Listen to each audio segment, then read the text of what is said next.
Let's see this question.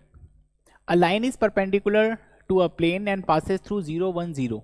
Then perpendicular distance of this line from the origin. Okay. तो सबसे पहले हमें perpendicular distance निकालने के लिए फुट ऑफ परपेंडिकुलर निकालना पड़ेगा. तो हम यहाँ पे हिंट में लिख सकते हैं find the foot of perpendicular on line and then use distance formula. कहना क्या चाह रहा है क्वेश्चन, अगर एक लाइन किसी गिवन प्लेन के परपेंडिकुलर है, देखो हम जब भी प्लेन का इक्वेशन लिखते हैं तब बाय डिफॉल्ट हमें एक नॉर्मल वेक्टर चाहिए होता है. तो अगर एक लाइन प्लेन के नॉर्मल है तो इसका मतलब जो प्लेन का नॉर्मल वेक्टर है वही लाइन का पैरेलल वेक्टर बन जाएगा.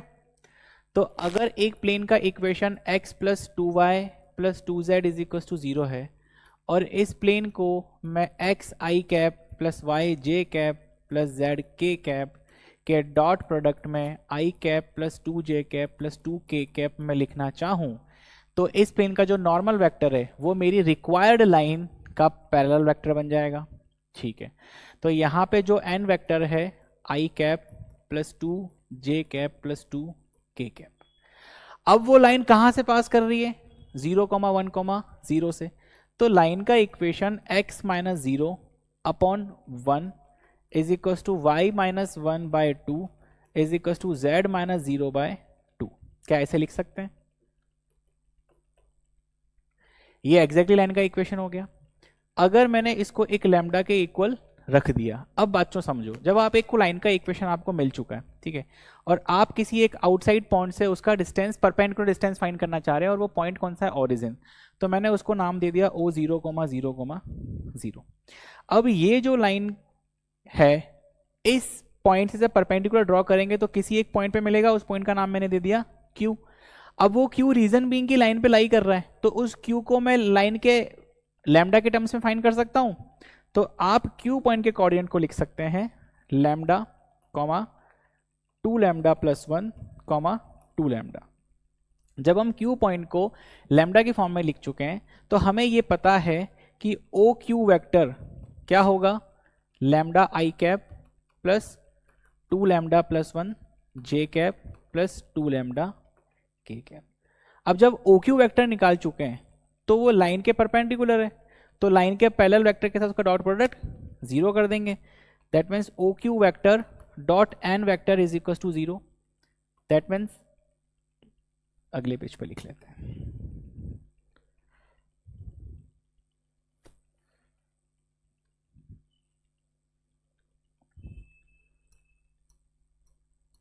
OQ vector lambda I cap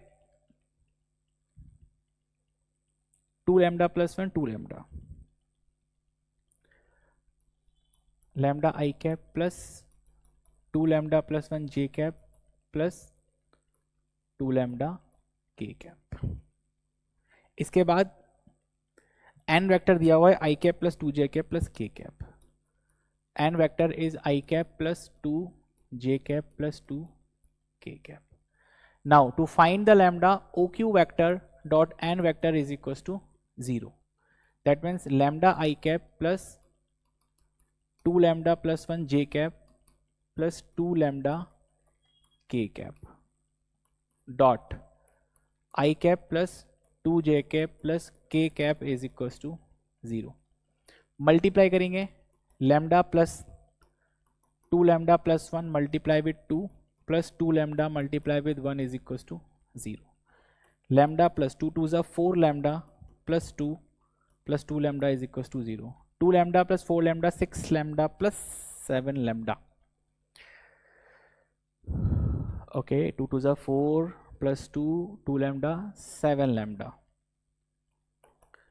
plus 2 is equal to 0. तो लैम्डा का वैल्यू आया -2/7. अगर लैम्डा का वैल्यू -2/7 आया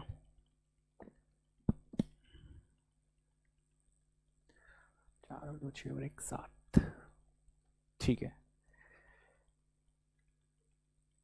हम्म,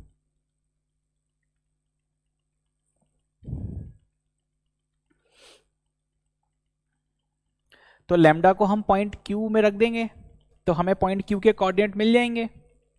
तो पॉइंट क्यू के कोऑर्डिनेट यहां से क्या मिल जाएंगे, क्यू क्या है,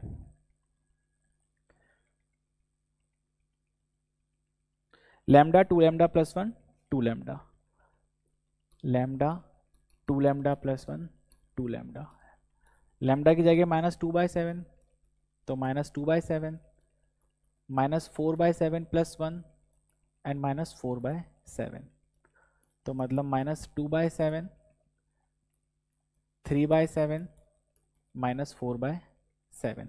ये पॉइंट क्यू के कोऑर्डिनेट है। ओ आपको पता है 0,0,0, ओ क्यू आपने फाइंड करना है। डिस्टेंस फॉर्मूला हम यूज कर सकते हैं, 4/49 प्लस 3/7 का स्क्वायर 9/49 प्लस 16/49। ठीक है, आगे √29/7।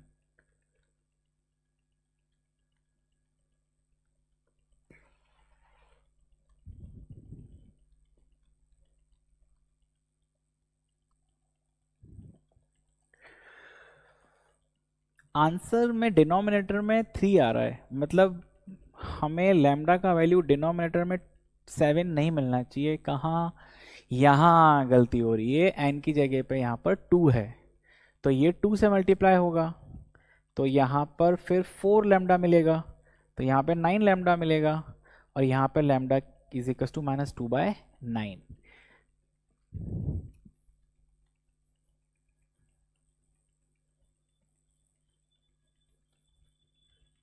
चलो, इसका मतलब Q will be -2/9 -2 into 2 -4/9 plus 1 5/9 and -4/9।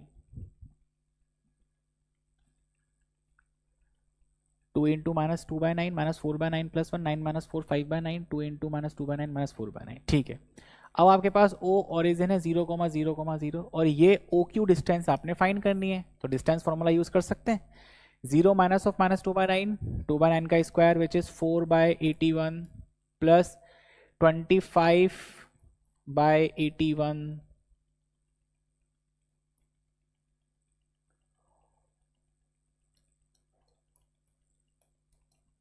16/81। Now 16 plus 4 20 20 plus 25 45 तो OQ is equals to √45/81। Now cancel out with 9 5 तो OQ आ जाएगा √5/3 यूनिट। क्या ऐसा कोई ऑप्शन है? Yes, option B will be the correct answer.